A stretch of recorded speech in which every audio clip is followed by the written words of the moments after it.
Ladies and gentlemen, welcome to QBSN the podcast, episode 12. I am joined by Brittney Bronleben, Matt Flaherty, and Josh August. Yes, it is the entire women's beat staff because it's Women's Basketball Beat Staff Appreciation Week. So welcome, everybody. So glad to have you here. All right, so obviously we got to talk women's basketball. We're going to be going season outlook, what they got left, their last 3 games, and then MAAC tournament, and then we're going to pick our top 4 for who's going to be in the semifinal and final rounds of the MAAC tournament, and then some questions to finish out. So let's get started. Season outlook, their first game this Saturday away at Sacred Heart. Then they finish with 2 home games, Niagara, and then Canisius February 28th. So, who we got? All right, this weekend I'm going to have to go Quinnipiac's going to beat Sacred Heart. Sacred Heart was in that 3 seed spot for like midway through the season, but I just think Quinnipiac's such a strong team, and they've only gotten better since the last time they played them. So I think they're going to win by at least 30. Wow. You don't think that? 30. I mean, they beat Merrimack by 30. Last time they beat them was by 16. Wow. I think they beat Merrimack by 30, and Merrimack is right now the 3 seed.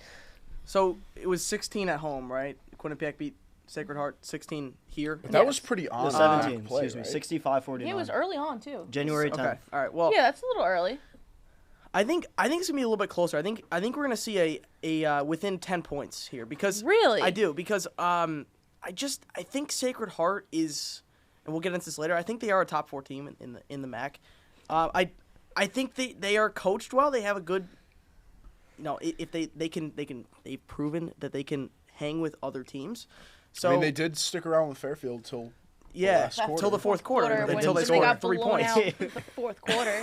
But I think Sacred Heart's not necessarily a bad team, so I think that they belong in the top 4, and I think that it will be a close game on Saturday. All right. Yeah, I think it's going to be, in between. I think it's going to be a 15-point win. I think we're going to come out sloppy, a little bit of a hangover from the Fairfield matchup. I think we're going to come out slow the first half of the game and then really settle in second half and finish the game and finish the season strong. All right. Now, what about, do we have to talk Niagara and Canisius? I looked it up. Niagara is the second worst team in women's basketball Division-I. I looked it up. It's true. Presbyterian does have a win, though. They are the last place That's what I was team. going to say. They have a win. They have which a win. doesn't make any Niagara sense. doesn't make have a sense. win. There's Niagara also is winless. 2 other teams, though, that are like 10 above Niagara that also have no wins. I don't understand how they calculate that, but yeah. Niagara puts the word defeated to good use there. Yeah, Oh my God. All right, so let's move on to top 4 MAAC picks for the tournament. So I'm going to go through the top 10 in the MAAC right now. Fairfield's at 1, 16-1. We'll talk about the stipulation at the end of the season. Quinnipiac is sitting at number 2, 16-1. Merrimack 3, 12-4. Sacred Heart top 4, 10-6. Siena 9-7. Iona 9-8. Mount St. Mary's 8-8. Manhattan 7-9. Marist 7-10. St. Peter's 6-10. That's the top 10, and then Niagara's still in the hunt, 0-16. They're still in the hunt? No, just kidding. Okay. Yeah, they're actually on the cusp right now. They can still make Atlantic City. Could they actually? No. Okay, There's only 3 games left. No. There's only 3 games left in the season for every team. They'd have to win out. There's no way. They would have to win at least 8 games. Oh my God, what a joke. Yeah, we just love picking on Niagara. So let's go around the circle, top 4. At the end, who's top 4? All right, so I think obviously I'm picking Fairfield, Quinnipiac. I think that's going to be the MAAC Championship game. I think everyone expects it. I think they're both hungry for it. Merrimack, we're going to put them 3 seed. I think they're a good team. Quinnipiac did beat them by 30 at home. They're not that Merrimack's a bad team. I just think that they play a little sloppier than Quinnipiac and Fairfield, but I still think they're a top 3 team. And I'm going with Siena. They have the MAAC Rookie of the Year. She's going to be named MAAC Rookie of the Year for the team. I think that they're going to pull up a little bit of upset and defeat Sacred Heart. Brittney, what's her injury status? She's done for the year. She is done for the year? Yeah, I wasn't I was sure gonna it was say, confirmed. Was it confirmed? It is confirmed. I think. Yesterday. It was confirmed yesterday? I wasn't sure. Yeah, All right. she got knocked out in the Quinnipiac game. Or at least she's out until maybe the championship in the MAAC tournament. So That's what, yeah, we'll see. But yes, obviously, but I think she's still going to be MAAC Rookie of the Year. She did a great job this season. I think Siena's going to be a little hungrier. Yeah, I don't mind putting Siena at 4. I do think it's Sacred Heart just by a little bit. I'm actually going to put them over Merrimack. I think that they have a better just better team. When they play well, they play well. Then granted, sometimes they don't play well, and then I actually have a sneaky pick, and I know I already did my top 4, but Go ahead. I have another pick too, but I'm interested to see. I think it's possible that the Manhattan Jaspers goes a little bit farther than people think. I was thinking Marist too. I think Marist is a sleeper pick. Quinnipiac only beat them by 9. Marist is a good team. They also stuck with Fairfield. I think Marist is a sleeper pick too for this tournament. Besides Quinnipiac Fairfield, it's just like It's like besides Niagara. three. Everyone is pretty much just right there, Okay. and anyone can beat anyone. So I was going to put Siena at the 3, but since they're, the MAAC Rookie of the Year is most likely done for the season, they are going to fall out of my top 4. I'm going to have to go Merrimack at 4. We're going to go Sacred Heart at 3.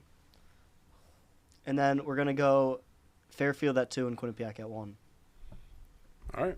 So I'll step in here for Siena. Today they take on Iona, which is Thursday. And then they'll play Fairfield, which we can assume probably it's a loss. assume it's a Yeah. loss. Yeah. And then Ryder Marist, which they should win both They those should win games. both. those. So definitely a possibility that they crack the top 4. All right. So let's move on. Brittney, we're all first years. You've been here for a while, Unk. I'm just kidding.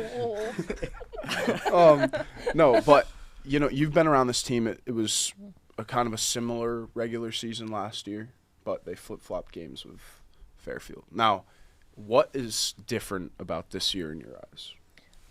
There's more of like a heart and passion on the court. Not saying last year they didn't play with heart or passion, but they're hungrier this season. They felt the entire team knows what it feels like to lose the championship and the championship game now. They felt all that they worked so hard. They were to beat Fairfield in the regular season at home right before the tournament, and then they weren't able to do it in New Jersey. You could see all their emotions on the court that they just felt defeated. So I think knowing those emotions of feeling defeated in Atlantic City, I think that they're hungrier this season because they've tasted what could be theirs and they didn't get it.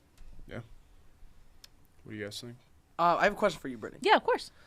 I just want to know if you think Galraviv leaving and then bringing in other pieces has improved the team in a way of, in the sense of just you get so. I think Quinnipiac has almost 5 scores of 10+ points a game. How much do you think that matters in the terms of our top scorer left? Now we need to step up in terms of just everyone. Yeah. Don't get me wrong, Gallery was a great player, obviously, but she had the target on her back. Every time someone played Quinnipiac, it was take Gallery out of the game, and then the rest of the team kind of struggled to score. Obviously, with players like Jackie Grisdale step up, Carson Martin, but they weren't the main goal scorers. It was Gallery. She was averaging just around 18 points per game just by herself. Kind of crazy because no one else was actually next best, I think, was 12. It was a big drop-off. And now that we have other players stepping up and scoring, especially first year Ella Ryan and Sydney Ryan kind of stepping in and both taking on the Gal Revive role of Sydney Ryan has lockdown defense, Ella Ryan's a 3-point shooter, and them kind of splitting that up into 2 makes it a little bit harder for teams to combat that. So I think that, yes, we lost one of the best players Quinnipiac women's basketball has seen, but you're gaining an aspect on the court that now it's harder to kind of guard them on defense and offense because they have extra players on the court that can. Yeah, and we saw in that Fairfield game too, Sydney Ryan, she obviously is not she's a good 3-point shooter. Yes. But that's not really their That's not her role, offensive yes. game. That's not really her. Like you said, it's the lockdown defense. But then she hit two threes right in a row, and that kept Quinnipiac in the Fairfield game for a little bit longer. So yeah, it's just that even scoring. It's just you can't really. There's a method basketball, box and one, where you just eliminate someone. We've seen Jackie Grisdale do that a lot on defense, but if you can't really do that, then you have 5 people on the court that can score at one time, and that's just a fantastic thing to have on a basketball team. No, it is. Now, I think we talked about it. You guys talked about it on Breakdown. Shout out Bobcat Breakdown, Women's Basketball Appreciation Week. Now, you said that what they had to do differently was shoot. What about, because they owned the paint in the first quarter against Fairfield. Yes. So come championship time, assuming that's the matchup again, what do Ella O'Donnell and Anna Foley have to do to secure the paint? Because that's kind of where the momentum flipped in that second quarter, and then Fairfield just ran with it. No, you're right. I think they just have to play more confident. Like, drive to the basket and get fouled. Obviously, playing against Fairfield, we expect it's going to be a physical game. Draw the foul. Go at them. Kind of throw Fairfield off a little bit, and I think they have to continue doing that. They kind of stopped that once they realized that Fairfield was coming back into the game and kind of like making their shots, that they just kind of like freaked out a little bit and rushed the ball too much. Yeah. See, I want to go against that point because I don't think it's anything that the two bigs could have done. I think if the rest of the team presented more of a threat from, the three-point ball, especially earlier on in the game, if they shot the ball well, I mean, they were 4 for 14 the whole game. That's not good enough in a game like that. I think if they shot the ball better early, it would have allowed more of the court to open up. Not even early, just the entire game. It was Yeah. 4 threes the entire game. You can't expect to win a basketball game and only make 4 threes. And 2 of them were by Sydney Ryan in 2 possessions. So if you eliminate that, it was 2 in the whole game. But they also were like forcing it to the post. I mean, I want to say this about the game against Fairfield.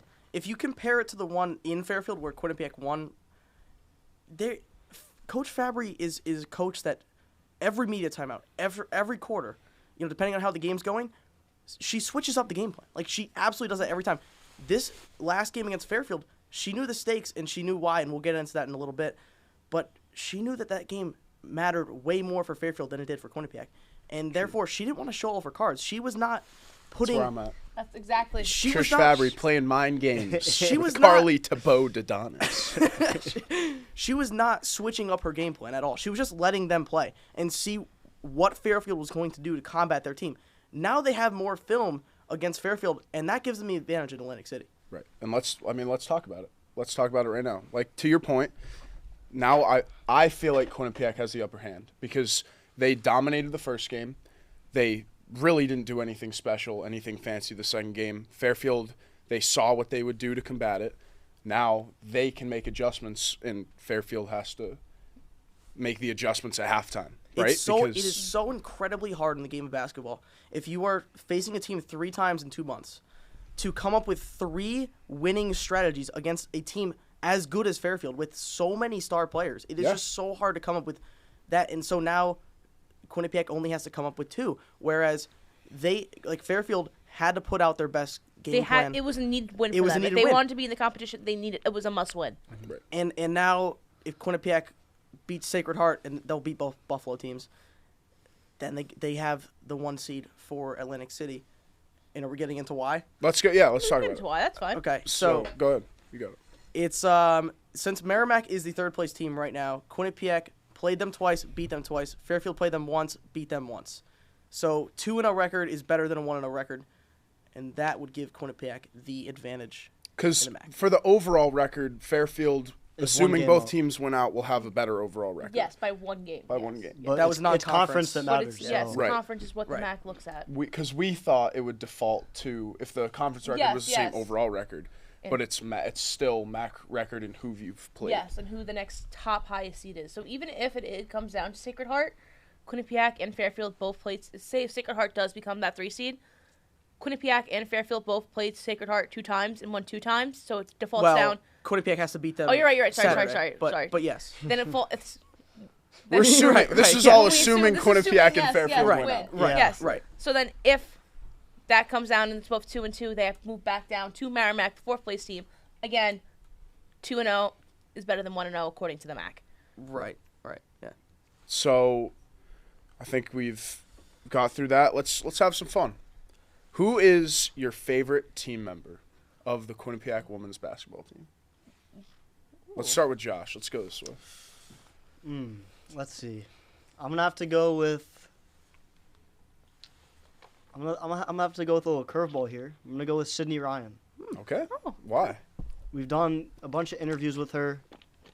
She's always given pretty good answers, good energy. Seems like a goofball. She's a beast. I mean, she is a beast. So yeah. Right. I don't want to give an obvious one, so. I like it. I'm not. No. My answer is going to be Jackie Grisdale, because if you look at how she plays on the court, she's just such a leader. She's such a natural leader that she gets called for a foul, she doesn't agree with it. She'll show a second of, that frustration, and then she'll get back up and she'll start high-fiving teammates. She'll smile down the court, and her mindset is just so it's Very just so mentally good. It's strong. just It's a veteran mindset. Yes, you could say that. It's a 3-year captain mindset. And she knows how to run the court. And this team is not a team without her. It's just she is the heart and soul of this team. So, Jackie Russo. That's a great answer. I'm going to go with Ella Ryan.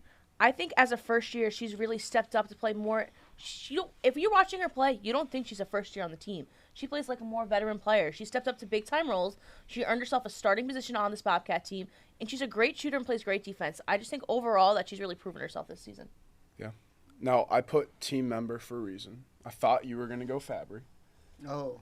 But I was. didn't listen I to the thought question. player. I I thought didn't you listen to the said- question I either. thought you said player too. I said, well, who's your favorite team member? If No, you have you're any, right. if you have any changes, we can go Yeah, back. that's right. But I was definitely between Jackie and Fabry, but you took Jackie, so give me Fabry. Yeah. The Fabry- dog, the 1,000-point rebounder, the legend, The leader. Yeah, the leader. over 1,000 rebounds for Fairfield in their playing time is just absolutely ridiculous. Brittney, have you ever noticed when Ella Ryan makes a shot, she's so happy going down court. She's smiling, she's laughing, Yeah, yeah. she's so happy. Exactly. She points to the bench. Yeah. Usually, when I was interviewing Sydney and Ella, like, yeah, we point at each other when we shoot. We're just so happy. It was the my step back God. 3 against Fairfield, and I was on the low cam, so I had a very good angle of this. She just starts she's like, oh, I just did that. Like, it was like, wow. All right. They Yeah. To Josh's point, it's funny, but they are Yeah. goofballs. Yeah, I mean, they they are. really They are. are. So, what is your favorite Fabry line? This is a good one. I got a good one. Go ahead. I'm going to have to go with her famous quote in a post-game press conference, "First to the floor wins the war." That is good. All right, That is that's a good one. It's a testament to the team's playing under Fabry's leadership. I have to go with our team has moxie. I We was waiting for play it. with a moxie. Yep. She loves saying that, and I love when she says it. It's just We get a definition of iconic. moxie. it's iconic. I can pull it up. Yeah, right pull now. up Moxie. She We can- does like to say that. For the past 4 years, she's brought up Moxie before. She likes to say we play with a Moxie. Yeah. Talking about the little attitude they give on the court. Yeah. I got here it for we- you right here, Patch. Go ahead.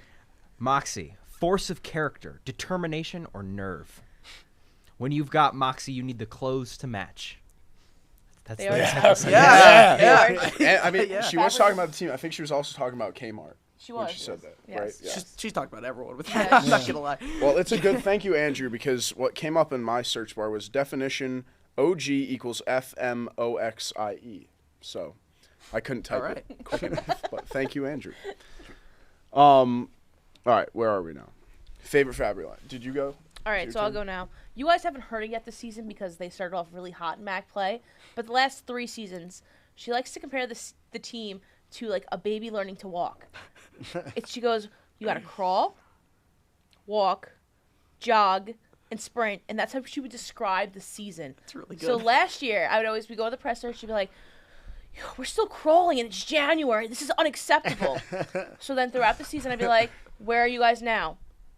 We're at a light walk. We're getting there. We have to be at the jog, but we're at the light walk. So the entire last 2 seasons, she'd be like, we need to be sprinting, but we're still crawling. This is unacceptable. Or she'd be like, we're sprinting and it's January. This is fantastic.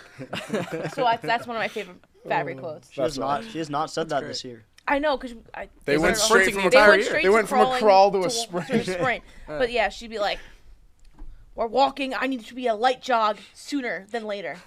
That's awesome. That's great. I'm going to go to one that actually we just got, which was hilarious. I can't believe she said it, being a coach, but if you're not cheating, you're not trying. Yeah. That was awesome. That was great. That was awesome. That was in regards to a family game night. Yes, Let's Yes, not yes, clear. yes, playing- yes, yes, not, yes. not to games. It was Yes. about family Yeah, games. yeah. It's That was, about family games. Pat Kramer, shout out, SID Pat Kramer. Neck definitely tightened up after she said that. yeah, definitely. Oh, but let's go best Trish sideline moment. Ooh. She's had some doozies this year. Yeah. I'm gonna need to go last on this one. I can't think of. When you say that, I just think of her yelling, usually at the refs. I like the Fairfield stomp. Yes. When I went back to scout them Fairfields. for the game day call, she was fiery. She had the foot, the heel was going right through the floor. Boom.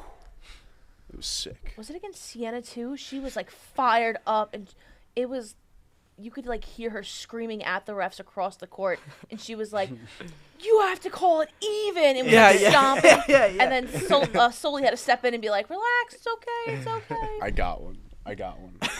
May I give a reenactment Sure. of my favorite Coach Fabry moment? Oh, This boy. was this past Saturday at Fairfield. There was a no call under the baseline.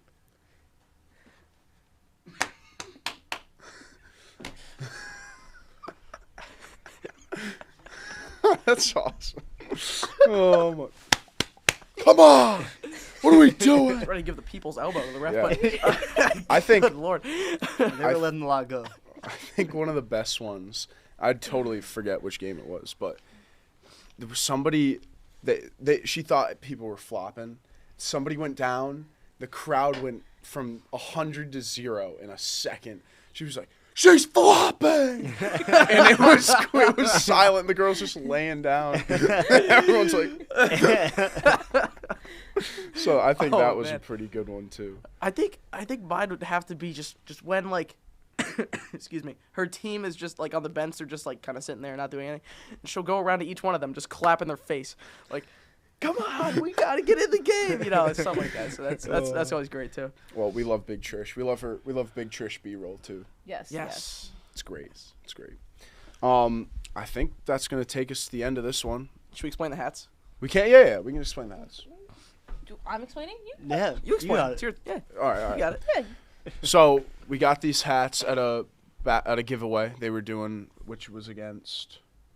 It was a Thursday game. It was a Thursday. Thursday. It was a long day. So Thursday, and then I think the Saturday after that Thursday game, they did the Play Pink for hat. K. Yes. Yeah. Yes. Yeah. So we got the pink baseball caps. So now Thursdays when they have a game, we edit in our cowboy hats, and Saturdays we edit in our Play for K hats. Yeah. It makes time go faster. So I mean, For sure. does. Brings the The vibes, vibes up. are the high. vibes are Vibes high. are high. We go in the media suite. Everyone else, we're happy. Everyone else is happy. It makes for Everyone's well, happy when we walk in with the hats. Yeah, because they know we're Yeah. fun. We like to have They know fun. the best speech staff has arrived. So.